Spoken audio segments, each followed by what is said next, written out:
See, we live in echo chambers. We're just surrounded by the same thinking. How often do you bump into a monk? You know, it just doesn't happen.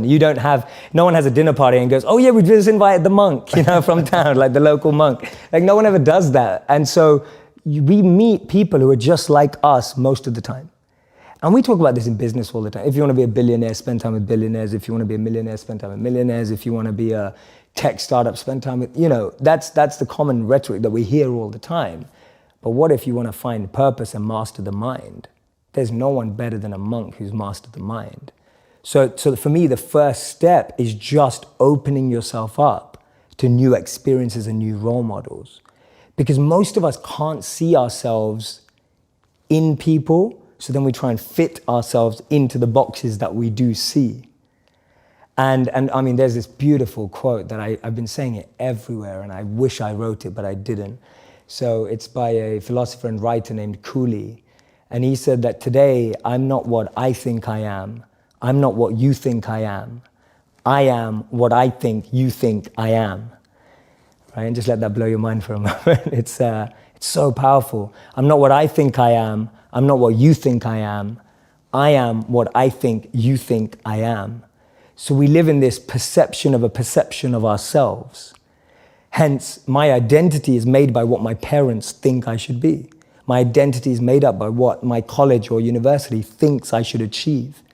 While you're living in that bubble and that echo chamber, getting to what you really want to do is impossible, because maybe that just doesn't fit. And I think so many people feel that way today, that they don't fit into the current education system. They don't fit with the 3 or 4 or 5 careers that you're taught exist.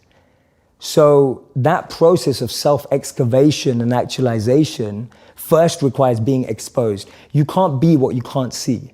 If I never saw a monk, I would never have wanted to be a monk.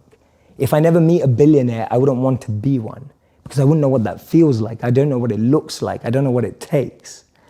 And I think that's the biggest challenge of our society, that we're not exposed. So that's the first step, being exposed to unique experiences and role models.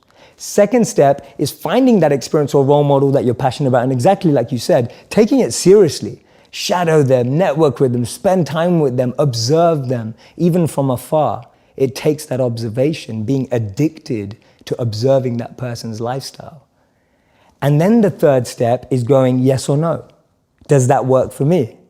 Not everyone who's going to go off and become a monk is going to feel like the way I did, and that's cool. But not everyone is going to go and follow and shadow a billionaire and go, that's exactly the lifestyle I want. They may want the result, but do they want the hard work that goes with it? And so for me, that's the third step. It's observing, focusing, shadowing, getting as close to the process of that individual, and then going yes or no. Do I want that process? Not do I want the result?